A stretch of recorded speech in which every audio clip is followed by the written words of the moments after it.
Existen términos jurídicos que eventualmente la gente usa, oye hablar de ellos, pero de pronto no sabe exactamente a qué corresponden, qué significan y cuáles son los efectos o consecuencias que de esos conceptos se derivan.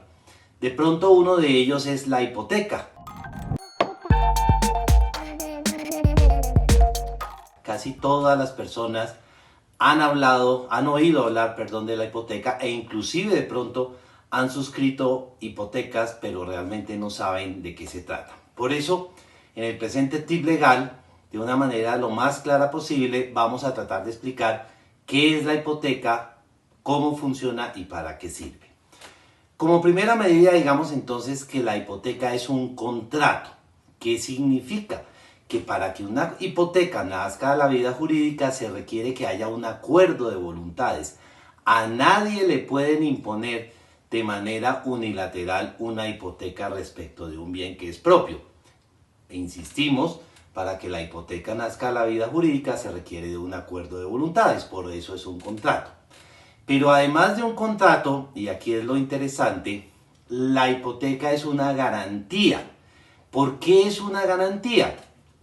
Porque a través de la hipoteca se busca que una persona que tiene una deuda efectivamente cumpla con ella. ¿Cómo? Con ese bien que se ve afectado por la hipoteca. O sea, en palabras mucho más sencillas, si el deudor no paga, el acreedor se queda con el bien hipotecado porque para eso es la hipoteca. Pero ¿qué clase de contrato es entonces la hipoteca? Es un contrato real. ¿Por qué razón es un contrato real? Porque necesariamente recae sobre una cosa. Y es un contrato real porque al ser una garantía, insistimos, recae sobre un bien. ¿Sobre qué clase de bienes? Sobre bienes inmuebles única y exclusivamente. Para los muebles existe un contrato parecido que es la prenda, pero la hipoteca es un contrato que única y exclusivamente recae sobre bienes inmuebles. ¿Bienes inmuebles son cuáles? Pues aquellos que, como otras veces ya lo hemos dicho, no se pueden mover de un lugar a otro. Son inmuebles las casas, los lotes, los apartamentos, los edificios. Sobre esa clase de bienes es que se pueden constituir entonces hipotecas. ¿Cómo se hace una hipoteca? La hipoteca, por ser un contrato real que recae sobre bienes inmuebles, necesariamente debe celebrarse por escritura pública.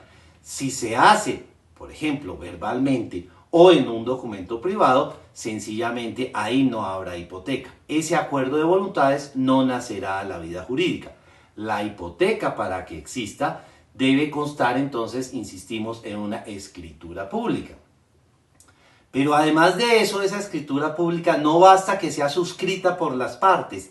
Debe igualmente y de manera necesaria inscribirse en la oficina de registro. O sea, para que la hipoteca produzca los efectos que se están buscando, que son básicamente cuáles, hacerla oponible a terceros, necesariamente debe aparecer inscrita en el certificado de libertad del inmueble. De nada sirve tener una escritura de hipoteca si esa hipoteca o esa escritura de hipoteca no ha sido registrada.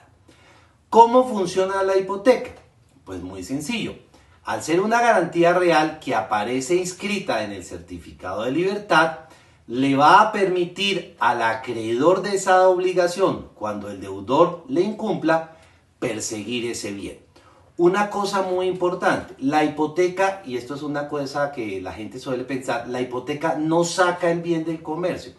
Un bien hipotecado perfectamente puede negociarse, perfectamente puede venderse. Otra cosa es que quien lo compra, en la medida en que la hipoteca aparece inscrita en el certificado de libertad, sabe que el día de mañana, si el deudor original de la obligación que se garantizó con la hipoteca no paga, a ese comprador nuevo que nada tuvo que ver en el negocio original le pueden quitar el bien. Y él no puede decir que actuó de buena fe o de mala fe o lo que sea, porque repetimos, para eso la hipoteca se inscribe en el certificado de libertad y ahí aparece inscrita, o sea, se hace oponible a terceros.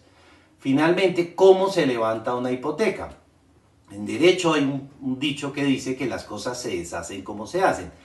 Así como la hipoteca se constituye entonces mediante una escritura pública, igualmente se debe levantar mediante otra escritura pública que igualmente debe ser inscrita o registrada en el certificado de libertad del correspondiente bien inmueble. Esperamos de una manera un poco concreta, pero ojalá lo suficientemente clara, haber llevado luz sobre este tema que, repetimos, casi todo el mundo alguna vez en la vida ha tenido que ver con él, la hipoteca.